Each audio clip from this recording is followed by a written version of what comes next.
অনেকেই চায় যে আমার দোয়াটা কবুল হোক, সবাই চায় আমার দোয়া কবুল হোক। দোয়া কবুলের তো অনেক শর্ত আছে, তাই না? অনেকগুলো আমল আছে, শর্ত আছে, অনেক সময় আছে, এগুলো মোটামুটি আপনারা জানেন। তো একটা বিষয় আমি বলছি আজকে, একটা দোয়া আছে যে দোয়াটা, যে কথাগুলো দোয়ার শুরুতে বললে এই দোয়াগুলো কবুল হবে ইনশাল্লাহ, এই বিষয়ে আপনি নিশ্চিত থাকতে পারেন। যদি আপনার রিজিক হালাল হয়, ওই শর্তগুলো যদি পূরণ হয়, রিজিক হালাল হয়, বৈধ দোয়া হয়, হ্যাঁ, হারাম কিছু চাচ্ছেন না, আপনি বৈধ বিষয় চাচ্ছেন, হালাল খেয়ে চাচ্ছেন, এই শর্তগুলো পূরণ করে দোয়া করার আগে এই কথাগুলো বললে দোয়া কবুল হবে ইনশাআল্লাহ। আমি তো আর বলতে পারবো না 100% কবুল হবে, এটা তো আমার পক্ষে বলা সম্ভব না, কিন্তু সবচেয়ে শক্তিশালী যে ওসিলাগুলো দোয়া কবুল করানোর জন্য, সেটা এটা একটা। আমাকে যদি বলেন যে আপনার জানা মতো সবচেয়ে বেস্ট ওসিলা কোনটা দোয়া কবুল, আমি বলবো এটাই। এটার সাথে আরো একটা আছে, ওটা আরেকদিন বলবো ইনশাআল্লাহ। সেটা হচ্ছে আপনি আল্লাহ রাব্বুল আলামিনের এই একত্ববাদের ওসিলা দিয়ে দোয়া করবেন। আল্লাহ পাকের এই তাওহীদের ওসিলা দিয়ে, একত্ববাদের ওসিলা দিয়ে দোয়া করবেন। এইভাবে বলা, পরে শুনে আপনারা মুখস্থ করে নিয়েন। দোয়া করার আগে আল্লাহ পাকের প্রশংসা করা, আলহামদুলিল্লাহটাও আল্লাহ পাকের প্রশংসা, এবং রাসূল সাল্লাল্লাহু আলাইহি ওয়াসাল্লামের প্রতি দরুদ শরীফ পড়া একবার, অন্তত একবার, চাইলে আপনি অনেক পড়তে পারেন। এরপরে যে বিষয়টা আপনি চাচ্ছেন তার আগে বলা যে আল্লাহুম্মা ইন্নী আসআলুকা বিআন্নী, আগে বলে নেই, আল্লাহুম্মা ইন্নী আসআলুকা বিআন্নী আশহাদু আন্নাকা আনতাল্লাহ লা ইলাহা ইল্লা আনত আল আহাদ আস-সামাদ আল্লাযী লাম ইয়ালিদ ওয়া লাম ইউলাদ ওয়া লাম ইয়াকুল লাহু কুফুয়ান আহাদ। সূরা ইখলাস যে জানে সে এটা সহজেই বলতে পারবে। আল্লাহুম্মা ইন্নী আসআলুকা বিআন্নী আশহাদু আন্নাকা আনতাল্লাহ লা ইলাহা ইল্লা আনতাল আহাদ আস-সামাদ আল্লাযী লাম ইয়ালিদ ওয়া লাম ইউলাদ ওয়া লাম ইয়াকুল লাহু কুফুয়ান আহাদ। এরপরে আপনি দরুদ শরীফ পড়ে দোয়া করা শুরু করবেন, ইনশাআল্লাহ দোয়া কবুল হয়ে যাবে। এই যে ওজিফা বলে দিলাম, এখন হাদিয়া তওফা বাড়ায় দিয়েন, ঠিক আছে ইনশাআল্লাহ? ওকে, আচ্ছা, এটা পরীক্ষিত আমল, ইনশাআল্লাহ দোয়া কবুল হবে ইনশাআল্লাহ। আরো যদি সুন্দর করতে চান তাহলে আল্লাহুম্মা ইন্নী আসআলুকা বিআন্নী আশহাদু আন্নাকা আনতাল্লাহ, এর সাথে লা ইলাহা ইল্লা আনতাল আহাদ আল ওয়াহিদ আস-সামাদ আল্লাযী লাম ইয়ালিদ ওয়া লাম ইউলাদ ওয়া লাম ইয়াত্তাখিয ওয়ালাদান ওয়া লাম ইয়াকুল লাহু শারীকুন ফিল মুলক। আরো বলা যায় ওয়া লাম ইয়াকুল লাহু কুফুয়ান আহাদ। আরেকটা আছে আল্লাহুম্মা ইন্নী আসআলুকা বিআন্নী আশহাদু আন্নাকা আনতাল্লাহ লা ইলাহা ইল্লা আনতাল হান্নান আল মান্নান بديع السماوات والارض يا ذا الجلال والاكرام يا حي يا قيوم برحمتك استغيث। এইটা দিয়ে দোয়া করা যেতে পারে শুরুতে, ঠিক আছে? এগুলো আমল করবেন ইনশাআল্লাহ। প্রথমটা তো সহজ, ওইটা বললাম, আল্লাহুম্মা ইন্নী আসআলুকা। একা দোয়া করলে আল্লাহুম্মা ইন্নী আসআলুকা, একসাথে করলে আল্লাহুম্মা ইন্না নাসআলুকা। একা করলে আল্লাহুম্মা ইন্নী আসআলুকা, একসাথে করলে তখন আল্লাহুম্মা ইন্না নাসআলুকা বিআন্নী আশহাদু আন্নাকা আনতাল্লাহ লা ইলাহা ইল্লা আনতাল আহাদ আস-সামাদ আল্লাযী লাম ইয়ালিদ ওয়া লাম ইউলাদ ওয়া লাম ইয়াকুল লাহু কুফুয়ান আহাদ। এর অর্থ হচ্ছে, হে আল্লাহ, আমি এই ওসিলায় তোমার কাছে প্রার্থনা করছি, আর এটা জেনে আমি তোমার কাছে প্রার্থনা করছি, এইটার দাবি দিয়ে আমি তোমার কাছে প্রার্থনা করছি যে তুমি এক, তুমি অমুখাপেক্ষী, তুমি কাউকে জন্ম দাও নাই, কারো কাছ থেকে তুমি জন্ম নেও নাই, তোমার সমতুল্য কিছু নাই। এইটার ওসিলা দিয়ে আল্লাহ আমি তোমার কাছে প্রার্থনা করতেছি। এর চেয়ে বড় ওসিলা হয়? তাওহীদের চেয়ে বড় ওসিলা হয় না। এরপরে আরেকদিন আরেকটা ইনশাআল্লাহ শেখাই দেব। এটা গেল ওই যে বললাম বেলাল রাদিয়াল্লাহু আনহুর অত্যাচারের পরে নাজিল হওয়ার পর আল্লাহ রাব্বুল আলামিন প্রথম জানাই দিলেন যে বলো আল্লাহ রাব্বুল আলামিন এক। এই এক দিয়ে কি হয়েছে, সমস্ত বহুত্ববাদীদের যে ধর্ম বিশ্বাসের যে ভিত্তি, এটাকে ভেঙে দেওয়া হয়েছে, ঠিক আছে? 2 নাম্বার হচ্ছে আল্লাহ পাক বললেন যে আল্লাহুস সামাদ, আল্লাহ অমুখাপেক্ষী শব্দটাকে সালাফগণ, আসলাফগণ, আকাবেরগণ অনেকভাবে ব্যাখ্যা করেছেন। আমি একটু ওইটা পড়ে শোনাই, তাহলে আপনাদের জন্য সুবিধা হবে। অমুখাপেক্ষিতাকে ইমামগণ কয়েকভাবে ব্যাখ্যা করেছেন যে আল্লাহুস সামাদ, এটাকে কয়েকটা ভাগে ভাগ করা যায়। যেমন একটু মনে রাখবেন, যেমন আব্দুল্লাহ বিন আব্বাস রাদিয়াল্লাহু আনহু, হাসান বসরি ও সাইদ ইবনে জুবাইর রাহমাতুল্লাহি আলাইহি বলেছেন যে এর অর্থ হচ্ছে আল্লাহ পাক নির্ভীক, যার কোনো ভয় নাই। আল্লাহু সামাদ মানে আল্লাহ পাক নির্ভীক, যার কোনো ভয় নাই। এমনিতে আমরা বাংলা বুঝলাম আল্লাহু সামাদ মানে আল্লাহ পাক অমুখাপেক্ষী, মানে যার কাউকে প্রয়োজন নাই, সমস্ত সৃষ্টির তাকে প্রয়োজন, এবং তিনি সমস্ত সৃষ্টি থেকে অমুখাপেক্ষী, কোনো জরুরত নাই সৃষ্টির কাছে তার। আল্লাহ পাক কারো কাছে রিজিক চান না, কারো কাছে আল্লাহ পাক রিজিক চান না। এমন না যে আমরা সবাই আল্লাহর ইবাদত করলে আল্লাহ পাকের শক্তি বেড়ে যাবে, মোটেই না। আল্লাহ পাক যেমন ছিলেন তেমনই থাকবেন। আবার এমন না যে সব মানুষ যদি কুফরি করা শুরু করে আল্লাহ পাকের শক্তি কমে যাবে, কখনোই না।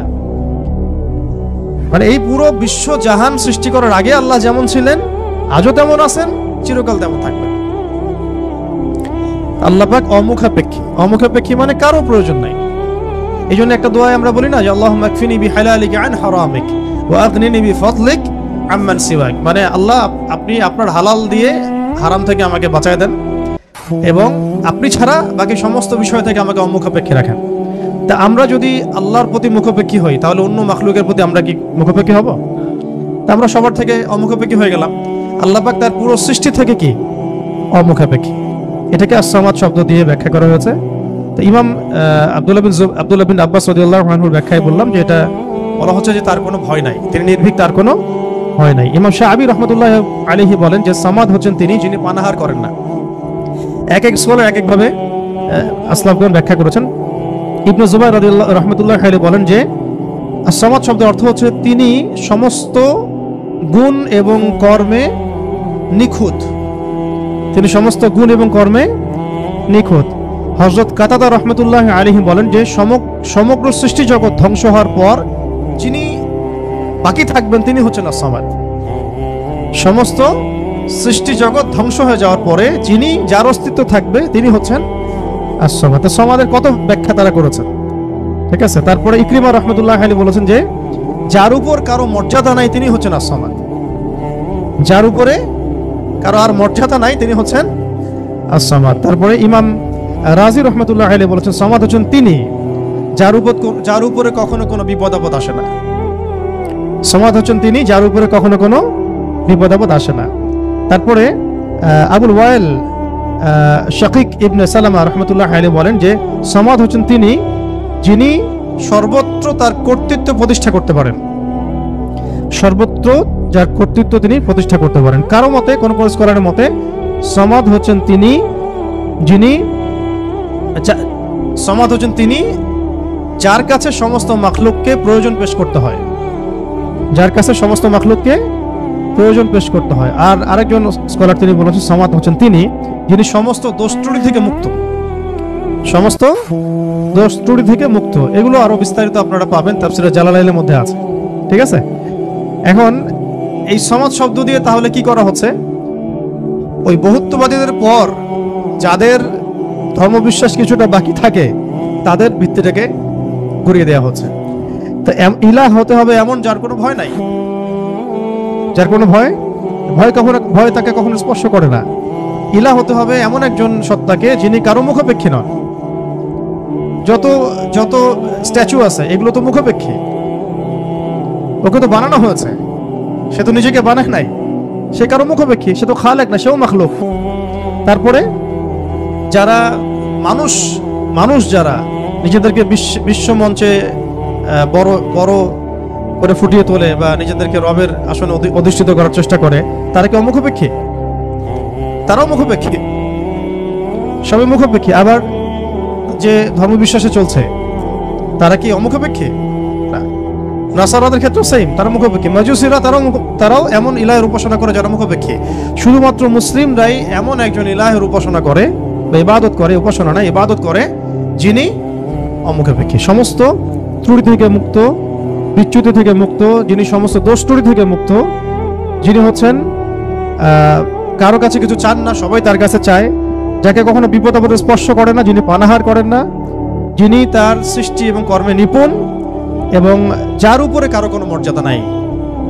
এবং যখন সৃষ্টি জগৎ ধ্বংস হয়ে যাবে যিনি বাকি থাকবেন তিনি হচ্ছেন আল্লাহ রাব্বুল আলামিন। তো এখানে as-সামাদ শব্দের অনেক গভীর কথা আছে, ব্যাখ্যা আছে আর কি। এগুলো ইনশাআল্লাহ আমরা আরো পরে সেশনে করবো ইনশাআল্লাহ। আজকে আমরা একটু কোড আলোচনা করতেছি। 3 নম্বরে আল্লাহ রাব্বুল আলামিন বলেছেন যে বলুন হে নবী যে আল্লাহ তিনি লাম ইয়ালিদ ওয়া লাম ইউলাদ। বলুন তো, সামনে কমন নেওয়া হয়েছে, কুল বলুন আল্লাহ এক, আল্লাহুস সামাদ, আল্লাহ আস-সামাদ, আল্লাহ অমুখাপেক্ষী। আপনি বলে দিন হে নবী যে লাম ইয়ালিদ ওয়া লাম ইউলাদ। লাম ইয়ালিদ তিনি জন্ম দেন নাই, লাম ইয়ালিদ মানে তিনি জন্ম দেন নাই। এটা দিয়ে কাদের ভিত্তি ভেঙে দেওয়া হলো? ওই যারা আল্লাহর পুত্র সাব্যস্ত করে, কন্যা সাব্যস্ত করে, ওদের ধর্মবিশ্বাসের ভিত্তি ভেঙে দেওয়া হলো। লাম ইয়ালিদ তিনি জন্ম দেন নাই। তো এমন একজন সত্তাকে আল্লাহ হতে হবে যিনি কাউকে জন্ম দেন না কখনো। আমরা এই দুনিয়াতে যা দেখছি সবকিছু কিন্তু জন্মিত বা জন্ম দিচ্ছে বা জন্মিত। মানুষের কথা বলেন, আপনি যে কোনো মাখলুকের কথা বলেন, এমনকি প্রকৃতির যে বিষয়গুলো আমরা দেখি এগুলো তো জন্মিত আর কি, মাখলুক, এগুলো কোনো না কোনো জায়গা থেকে আসছে। তো আল্লাহ রাব্বুল আলামিন হতে হলে এমন একজন সত্তা হতে হবে যিনি কাউকে জন্ম দেন নাই। ওয়ালাম ইউলাদ, এটা আরো কঠিন। কেউ জন্ম দেয় না সেটা একটা হতে পারে, একজন ধরেন মহিলা আছে জন্ম দেয় নাই সন্তান, তো সে তো কারো কাছ থেকে জন্মিত হয়েছে। দেখে দুইটা রাস্তাই বন্ধ করে দেওয়া হলো যে আল্লাহ হতে হবে এমন একজন সত্তাকে যিনি না জন্ম দিয়েছেন না কারো কাছ থেকে জন্ম নিয়েছেন। এটা আরো কঠিন, এবং এই কাঠিন্যের মধ্যে কোনো সত্তা পড়তে পারে না আল্লাহ ছাড়া। এই মানদণ্ডে আল্লাহ ছাড়া অন্য কোনো সত্তা কখনো পড়তে পারে না, যিনি জন্ম দেন নাই, কারো কাছ থেকে জন্ম নেন নাই।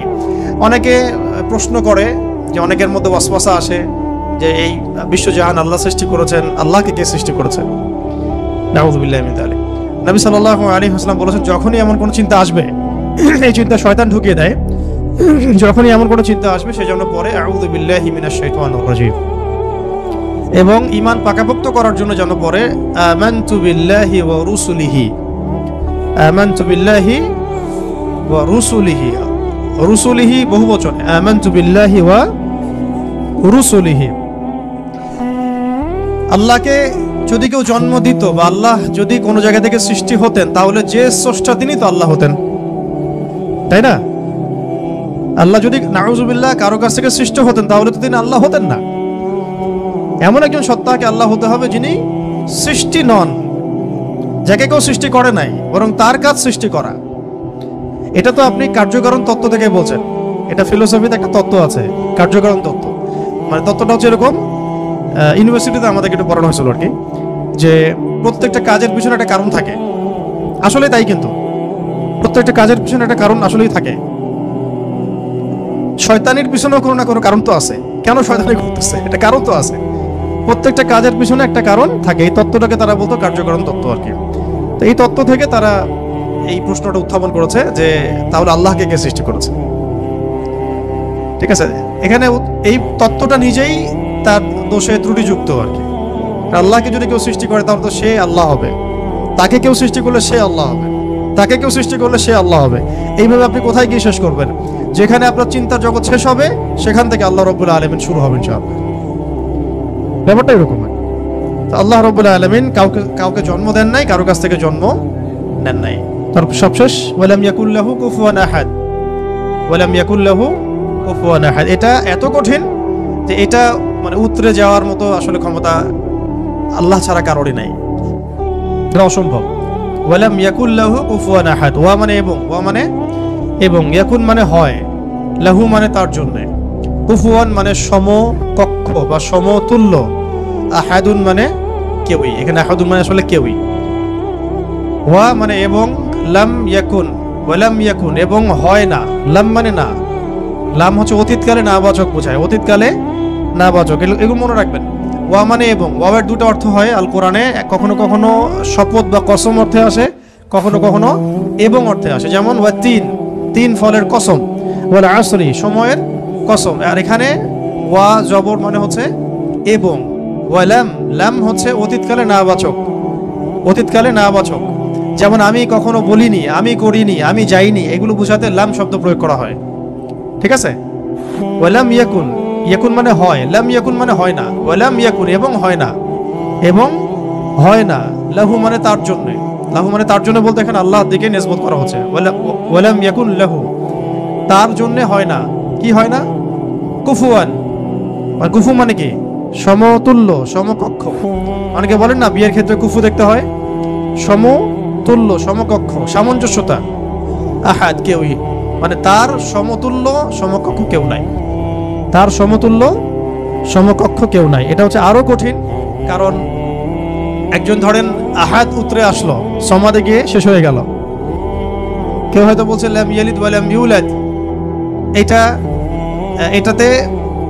এটাকে কোনোভাবে ব্যাখ্যা করছে, ধরেন কোনোভাবে উল্টাপাল্টা ব্যাখ্যা করছে, কিন্তু শেষে গিয়ে এসে কিন্তু আর পারবে না। ওয়ালাম ইয়াকুল্লাহু কুফুয়ান আহাদ, তার সমতুল্য কিছুই নাই।